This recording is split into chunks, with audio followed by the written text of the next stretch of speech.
Hello friends, welcome to magnified thoughts.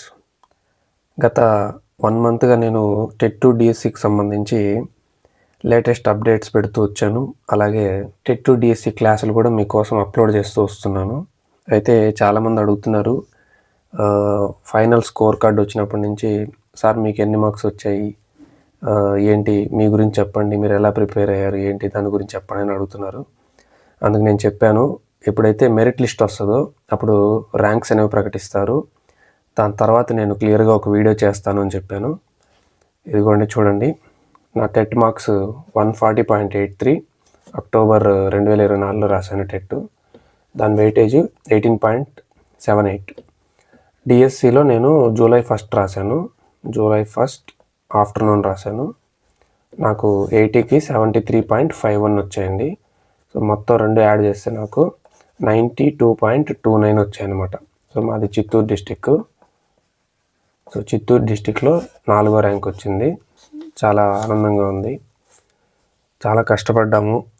Methodologies, contents, GK వీటి కోసం చాలా శ్రమించాను. ఫైనల్గా మంచి రిజల్ట్ రావడం వల్ల చాలా ఆనందంగా ఉంది. నేను 2022, 2024 ఈ 2 ఇయర్స్లో నేను డిఈడి అనేది చేశాను. 2024కి నాకు కంప్లీట్ అయింది. ఇక నేను ఏ బుక్స్ ప్రిపేర్ అయ్యానో మీకు ఆల్రెడీ చెప్పాను. కంటెంట్ 3 to 8 మొత్తం చదివాను. మెథడాలజీస్ నేను ఏ బుక్స్ ఫాలో అయ్యానో ఆల్రెడీ ఒక వీడియో చేశాను ఫ్రెండ్స్. అది మీకు వీడియో లింక్ అనేది డిస్క్రిప్షన్లో ఇచ్చాను చూడండి. సో ఆ బుక్స్ చదివితే మెథడాలజీ మనం బాగా మార్కులు తెచ్చుకోవచ్చు. నేనైతే అవే ఫాలో అయ్యాను. ఇక కంటెంట్ అంటే టెక్స్ట్ బుక్సే, ఇంకేమీ లేదు. మెయిన్ ఏంటంటే నాకు రివిజన్ అనేది చాలా బాగా ఉపయోగపడింది. రివిజన్ మనకు ఇంట్లో తమ్ముళ్ళు చెల్లెళ్ళు ఉంటారు కదా, వాళ్ళకి ఏదైనా ఒక బుక్ తీసుకో, అంటే 7th class Telugu, 8th class Telugu, 6th class Telugu ఒక బుక్ ఇచ్చేసి నీకు నచ్చిన పేజీ సెలెక్ట్ చేసుకో, దాని నుంచి ఏమైనా అడుగు, ఎలా అయినా అడగచ్చు, ఏ క్వశ్చన్ అయినా. అలా ఏమవుతుందంటే ఒక్కసారి ఒక క్వశ్చన్ నేను రాంగ్ చెప్తా, దాన్ని నోట్ చేసుకుంటా. నెక్స్ట్ టైం ఇంకొకరికి అది ఇస్తా కదా, వాళ్ళని అడగమంట, అక్కడ మిస్టేక్స్ అనేది నోట్ చేసుకుంటా. సో నేను ఏవైతే రాంగ్ చెప్తున్నానో అవన్నీ నోట్ చేసుకునేవాడిని. అలా ఒక 10 సార్లు 20 సార్లు ఈ తెలుగు టెక్స్ట్ బుక్లన్నీ రివిజన్ చేసి శతకకర్తలు ఎవరు, కవులు ఎవరు, కవులు రాసినటువంటి పుస్తకాలు ఏంటి, గ్రామర్ పాయింట్స్ ఏంటి, అర్థాలు, నానార్థాలు, పర్యాయ పదాలు, ఇవన్నీ నోటికి వచ్చేసాయి అనమాట. అంటే టెక్స్ట్ బుక్లో ఎలా ఉందో అలా నా మైండ్లోకి క్వశ్చన్ చూస్తానే, ఎగ్జామ్లో క్వశ్చన్ చూస్తానే ఆ క్వశ్చన్కి సంబంధించిన పేజ్ నా మైండ్లో కనపడుతుంది. సో అంత దారుణంగా చదివామన్నమాట కంటెంట్. ఇంకా సోషల్ సైన్స్ కూడా అంతే. ప్రతి లైను, ప్రతి ఇమేజ్ ఏదైతే ఉంటుంది కదా, టెక్స్ట్ బుక్లో పేజీలు ఉంటాయి, ఆ పేజీల్లో ఫొటోస్ ఉంటాయి. ఆ ఫొటోస్ కింద ఉన్నటువంటి డిస్క్రిప్షన్ కూడా దానికి సంబంధించిన మ్యాటర్తో సహా చదివాము. తర్వాత ఇంగ్లీష్ కూడా టెక్స్ట్ బుక్లు అన్నీ చదివాను. అయితే రైటర్స్ వాళ్ళు రాసినటువంటి బుక్స్ ఆ ఒక టాపిక్ వదిలేసాను, ఎందుకంటే అది పూర్తిగా మనకు లేదు. కొన్ని క్లాసుల్లో మాత్రమే కొన్ని రైటర్స్కే ఇచ్చారు. సో హాఫ్ మార్క్ కోసం మనం ఎక్కువ టైం వేస్ట్ చేసుకోలేం కాబట్టి ఆ ఒక్క టాపిక్ వదిలేసి మిగిలిన ఇంగ్లీష్ కంటెంట్ అంతా బాగా చదివాను.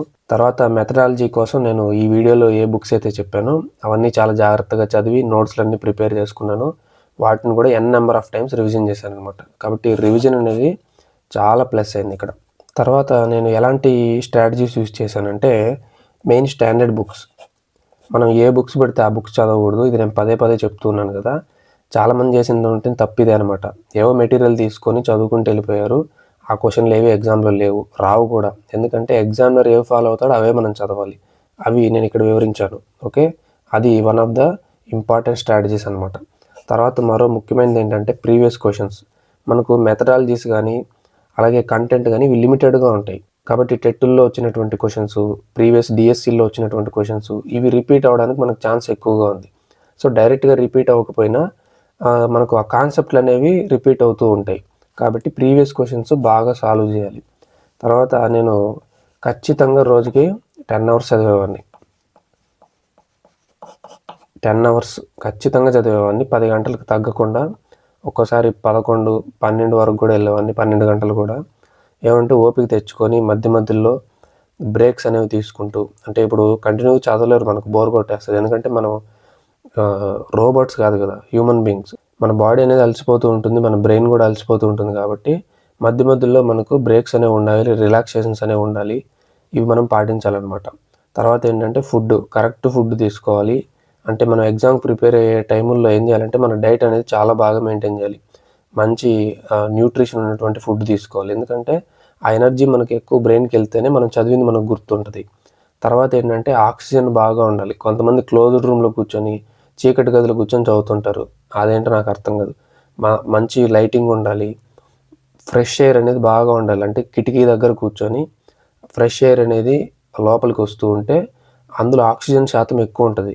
మన బ్రెయిన్‌కి ఆక్సిజన్ చాలా అవసరం. కాబట్టి నువ్వు ఆక్సిజన్ తగిలేలాగా నువ్వు అక్కడ కూర్చుంటే నువ్వు నేర్చుకునేటప్పుడు అది కూడా ఒక పాజిటివ్ ఫ్యాక్టర్ అవుతదనమాట.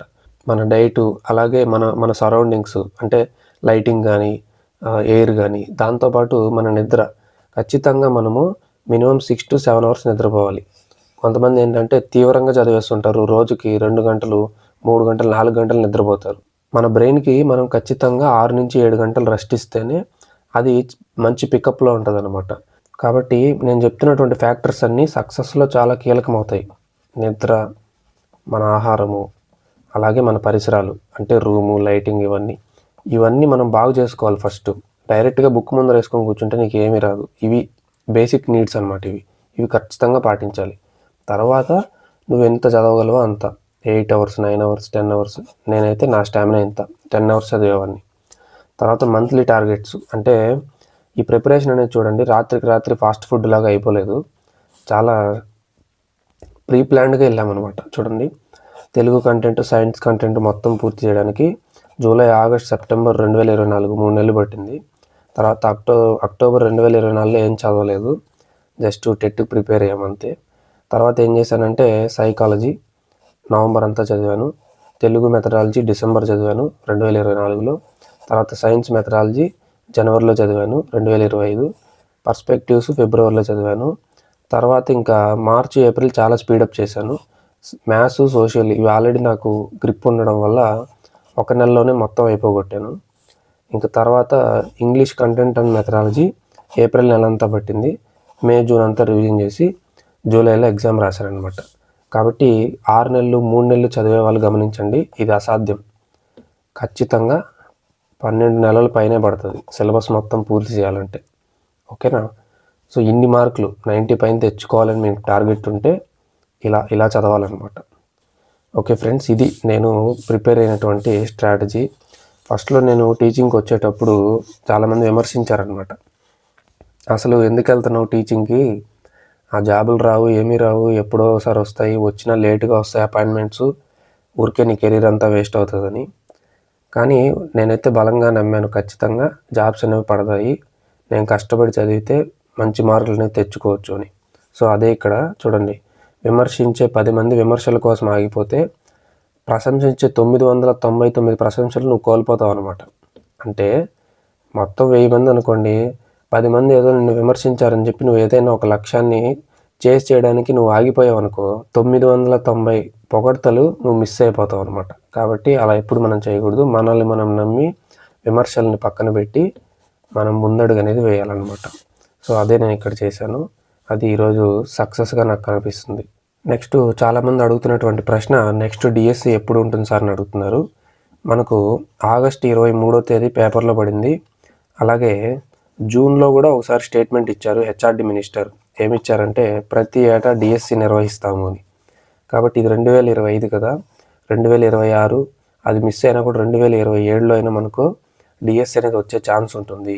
ఇలా చూడండి, ఇలా మనం ప్రిపేర్ అవ్వడానికి 1 ఇయర్ పైన పడుతుంది. కాబట్టి డిఎస్సి ఎప్పుడు వస్తుంది అని అడగకండి, అది చాలా తప్పు. ముందు సబ్జెక్ట్ మొత్తం ఫినిష్ చేసావా లేదో చూసుకో.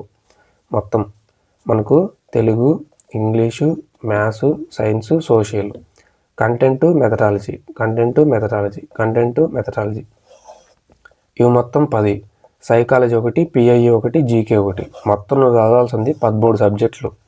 ఈ 13 సబ్జెక్టుల మీద నీకు గ్రిప్ ఎంత ఉందో ఒకసారి ఆత్మవిమర్శ చేసుకో. ఇప్పటికిప్పుడు డిఎస్సి పడినా నువ్వు ఎంత మటుకు రాయగలవు అలా చూసుకొని అప్పుడు డిఎస్సి వదలాలి అని అప్పుడు నువ్వు డిమాండ్ చేయాలన్నమాట. కాబట్టి ఫస్ట్ సిలబస్ కంప్లీట్ చేయండి, అదే నేను ఇచ్చేటువంటి సలహా. తర్వాత చివరిగా టిప్స్ అనేవి చెప్తున్నాను చూడండి, మనం ఎలా చదవాలని.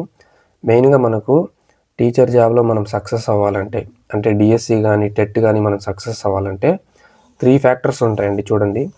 ఫస్ట్ నీకు టాలెంట్ ఉండాలి. టాలెంట్ ఉంటే సరిపోదు, ఆ టీచింగ్ మీద ప్యాషన్ ఉండాలి. ఈ 2 ఉన్నా సరిపోదు, హార్డ్ వర్కింగ్ ఉండాలి. ఇప్పుడు కొంతమందికి టీచింగ్ అంటే బాగా ఇష్టం, కానీ వాళ్ళకి పాఠం చెప్పడానికి రాదు, అసలు మెథడాలజీని ఎలా అర్థం చేసుకోవాలో రాదు, కంటెంట్ ఎలా చదవాలో రాదు. అంటే వాళ్ళకి ఆ సహజ సామర్థ్యం అనేది లేదనమాట. సో అలాంటి వాళ్ళు కూడా మనకు సక్సెస్ అవ్వరు. తర్వాత ఏంటంటే టాలెంట్ బాగా ఉంటుంది, అంటే ఏదైనా ఒకటి చెప్తే వెంటనే బాగా గ్రాస్ప్ చేస్తారు, ఏదైనా ఒక ప్రాబ్లమ్ ఇస్తే దాన్ని బాగా ట్యాకిల్ చేస్తారు, కానీ వాళ్ళకి టీచింగ్ మీద ఇంట్రెస్ట్ ఉండదు, ఇంకేదో ఇంట్రెస్ట్ ఉంటుంది. ఎవరో బలవంతం చేయడం వల్ల టీచింగ్ ఫీల్డ్లోకి వచ్చింటారు. సో అలాంటి వాళ్ళు కూడా మనకు టెట్ డిఎస్సిలో సక్సెస్ కారండి. తర్వాత ఇంకో కేటగిరీ ఏంటంటే టాలెంట్ ఉంటుంది, ప్యాషన్ ఉంటుంది, కానీ పని చేయరనమాట వీళ్ళు. రోజుకు 1 అవర్ 2 అవర్స్ చదువుతారు, అలా కూడా కుదరదు. మినిమం 8 అవర్స్ 10 అవర్స్ చదవాలి. కాబట్టి ఈ 3 ఫ్యాక్టర్స్ మనము ఉన్నాయా లేదా చూసుకోవాలి. ఈ 3 ఫ్యాక్టర్స్ని మనం డెవలప్ చేసుకుంటే అప్పుడు మనము టెట్ డిఎస్సిలో సక్సెస్ అవుతాం. మన ఛానల్కి ఎవరైనా కొత్తగా వచ్చింటే సబ్స్క్రైబ్ చేసుకోండి. Okay, I will see you in the next class and I wish you all the best.